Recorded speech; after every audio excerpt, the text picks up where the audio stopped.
बुंदेलखंड के मोह से ही हमने सुनी कहानी थी, खूब लड़ी मर्दानी, वो तो झांसी वाली रानी थी। 98 में ये मांग की कि कोई न कोई फोर्स ऐसा बनाया जाए उत्तर प्रदेश सरकार और केंद्र सरकार मिलके कि जो किसी डकैत का, किसी बदमाश का, किसी का पीछा करे।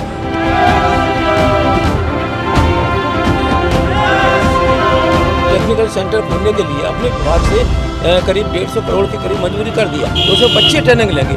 मुझे इसमें फख्र है कि कैबिनेट में मुझे मंत्री बनने का मौका प्राप्त हुआ है। जनता तो तीसरी बार नरेंद्र मोदी जी को चुन रही है, उन्हें थोड़ी चुन रही है। Joining me in Bundelkhand region in Jalon constituency is someone who has won this seat 5 times since 1996. Sir, जो बुंदेलखंड की एक आपकी ये भूमि है जलौन, ये ऋषि वेद व्यास जी के लिए भी बड़ी फेमस है। आफ्टर ऑल महाभारत के लेखक वेद व्यास यहीं से आए, तो आज आपको कितना नाज होता है और कितना फ़ख्र होता है कि बुंदेल से उठ के आप दिल्ली में जब मोदी सरकार में मंत्री बने, तो क्या वो हौसला था कि क्या वो वेद व्यास का आशीर्वाद था या आपके अपने कर्म भी थे? नहीं, देखिए, ये बुंदेलखंड की धरती, ये वीरों की धरती रही है। महाभारत की रचयिता वेद व्यास की धरती रही है। ये आला उदल की धरती रही है, जिन्होंने आपने सुना पृथ्वीराज जैसे लोगों को उन्होंने परास्त किया है। लास्ट में हारे, बात अलग है। ये बुंदेलखंड की वो भूमि है जहाँ बुंदेलखंड के मोह से ही हमने सुनी कहानी थी, खूब लड़ी मर्दानी, वो तो झांसी वाली रानी थी। अब देखिए, जहाँ महिलाओं ने अपना शौर दिखाया हो है स्वतंत्रता की लड़ाई में, वहाँ से मैं सांसद हूँ, इसी जालौन की धरती से। तो मुझे इसमें फख्र है कि नरेंद्र मोदी जैसी कैबिनेट में मुझे मंत्री बनने का मौका प्राप्त हुआ है। जब आप बुंदेल से आए तो एससी की जो एक रिजर्व कॉन्स्टिट्यूंसी ये रही है इतने समय से, क्या आपको लगता है उसका भी आपको बेनिफिट रहा रिप्रेजेंटेशन में मोदी कैबिनेट में, या आपको लगता है कि नहीं उसके बियॉन्ड भी एक आपकी आइडेंटिटी बन चुकी है?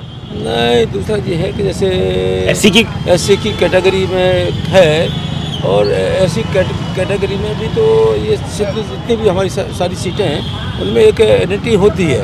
और विशेष रूप से देश के प्रधानमंत्री ने मुझे अपनी कैबिनेट में लिया, इसके लिए उनका धन्यवाद। और हमने एमएसए मंत्रालय में रहकर काम भी किया, सारी चीज़ें की हैं, और आज उन्होंने हमें कैंडिडेट बनाया तो उसी की हम लोग तैयारी में लगे हैं। इसलिए कह रहा हूँ क्योंकि एक समय वो भी था जब आप ही के साथ से जुड़ा हुआ सटा हुआ क्षेत्र झांसी से उठ के उमा भारती जल शक्ति मंत्री बनी थी। वो एक अलग बात है, वो ओबीसी कम्युनिटी से आती थी और उस समय भगवाधारी कुछ ही लोग थे। तो आपको लगता है कि उसकी खाना पूर्ति करने के लिए भी झांसी से हटा के आपको एक जिम्मेदारी दी गई बुंदेलखंड की? 14 और 17 के बाद उत्तर प्रदेश में सरकार बनी तो स्थिति और विकास की बनी। और हम लोग कह सकते हैं कि बुंदेलखंड में एक वो स्थिति थी कि की सारी सूखे के स्थिति में लोग पलायन करते थे, सारी चीज़ें करते थे। तो इसके बाद ये देखिएगा कि देश के यशस्वी प्रधानमंत्री ने जो काम किया 14 के बाद, गरीबों के लिए, सेवा के लिए, उन्होंने आवास से लेके शौचालय से लेके सारी चीज़ें बनाई, तो उससे क्या हुआ, उसका विकास हुआ, सारी चीज़ें हुई। विकास होने के बाद मैं जब 5वीं बार सांसद बनने के बाद बुंदेलखंड में कोई मिनिस्टर था नहीं, तो उन्होंने ये मिनिस्टर बना के बुंदेलखंड वासियों को ये सौगात दी कि आपका मिनिस्टर बनाते हैं, काम करते हैं उनका। अगर जब मैं इटावा से आता हूँ तो देखता हूँ कि कहीं ना कहीं यादवों का जो गढ़ रहा है अखिलेश यादव का, उससे भी कुछ मिलीजुली आपकी कंस्टिट्यूंसी रहती है। तो आपको लगता है कि कहीं ना कहीं अखिलेश यादव के आने से और झांसी में राहुल गांधी के जाने से कुछ ना कुछ काउंटर प्रभाव पड़ेगा? हालांकि कल आपके यहाँ पे मुख्यमंत्री आ रहे हैं और आपकी एक डिग्निटी और रिस्पेक्ट को वो बरकरार रख रहे हैं, कल आ रहे हैं तो वापस, तो लगता है कि कहीं ना कहीं काउंटर हुआ कुछ? जो जालौन गोरठा भोगनीपुर क्षेत्र है उसमें 3 जिले आते हैं। एक तो कानपुर देहात आता है, जी आता है, करेक्ट, झांसी भी आता है, झांसी का भी एक भाग, बिल्कुल। और दूसरा है कि जो यादव बंधु हैं, यादव बंधु देखिए किसी भी बिरादरी में उठा के लीजिए, नहीं, ये सवाल इसलिए पूछे क्योंकि बीजेपी हमेशा गैर यादव नहीं, गैर यादव तो नहीं है, उस यादवों में भी हमारे लोग हैं, कुछ लोग जो खुलकर काम करते हैं, अल्पसंख्यक बंधुओं में खुलकर काम करते हैं, मतलब सभी खुलकर काम करते हैं। लेकिन सर अगर मैं 3 मुद्दे कहूँ आपको विकास के मुझे बताने के लिए कि आपने जो 96 से यहाँ पे रिप्रेजेंटेशन दी है, वो कैसे ऐसे विकास है जो आपने यहाँ पे कराए और अब और भी आप कराना चाहेंगे? क्योंकि बुंदेलखंड से आप पहले ऐसे इस जगह से मंत्री बन के गए, तो वो चीज़ें कौन सी है जो आप मुझे बताना चाहेंगे विकास के लिए? 1996 बनने के बाद मैं मांग करता रहा था कि कम से कम इस बुंदेलखंड में कोई बुंदेलखंड एक्सप्रेस वे बनना चाहिए जिससे दिल्ली आने जाने का रास्ता है जो सुगम हो सके। तो अभी ये बुंदेलखंड एक्सप्रेस बना के एक काम पूरा हो गया। तो उससे कंपनी सर कौन कौन सी आएंगी यहाँ पे? कंपनी जो काम आ रही है हमारी जो रक्षा विभाग में जितनी कंपनियां काम करती हैं वो काम करेंगे। और हमने भी वहाँ एक टेक्निकल सेंटर खोलने के लिए अपने विभाग से करीब 150 करोड़ की करीब मंजूरी कर दिया। MSME से? हाँ, MSME से मंजूर हो गया। और वो भी टेक्निकल सेंटर बन के जब तैयार हो जाएगा तो उसमें बच्चे ट्रेनिंग लेंगे।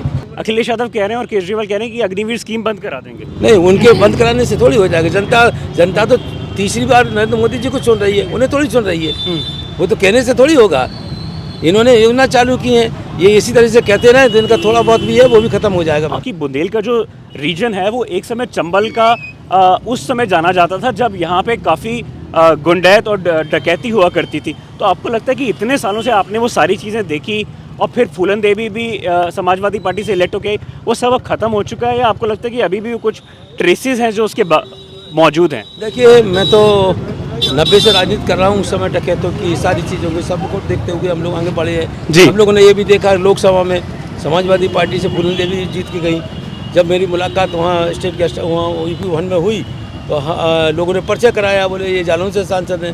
कहने लगे भाई वो मैंने तो आपको कभी देखा नहीं। तो मैंने एक ही जवाब दिया, अरे भाई मैं जंगल में थोड़ी रहा हूँ, मैं जनता के बीच रहा हूँ, जनता मुझे पहचानती है, वो पहचानती है। फिर हम लोगों ने 98 में ये मांग की कि कोई न कोई फोर्स ऐसा बनाया जाए उत्तर प्रदेश सरकार और केंद्र सरकार मिलके कि जो किसी डकैत का, किसी बदमाश का, किसी का पीछा करे तो उसे सीमाएं उसे रोक ना सके, चाहे किसी भी प्रदेश की सीमाएं हो। और STF बना, फिर उसके बाद फिर तो तब सरकार राजनाथ जी की थी? राजनीति तब सरकार राजनाथ सिंह की थी। और एक मुद्दा, क्योंकि वेद व्यास जी का मैंने आपसे जिक्र किया, मैं खुद भगवान कृष्ण का बड़ा भक्त रहा हूँ और महाभारत ने मुझे बड़ा इम्प्रेस किया। तो वेद व्यास जी के लिए कभी हम देखेंगे कि उस मंदिर पे भी कोई टूरिज्म हम यहाँ पे और डेवलप कर सकें यहाँ पे आके? नहीं, बिल्कुल टूरिज्म होगा और डेवलप होगा बिल्कुल। वेद व्यास की धरती को हम लोग बराबर करते रहे, उसमें होगा, बिल्कुल होगा। So that was Bhanu Prasad Verma speaking to us here in Jalan, and he seems to be very confident of his victory in the Modi cabinet, and he also believes that he's going to become a minister yet again. That's about it from Jalan here in Bandolkhand. Keep following me, Rohan Dua, as I bring you a lot of coverage from UP in the last 3 phases.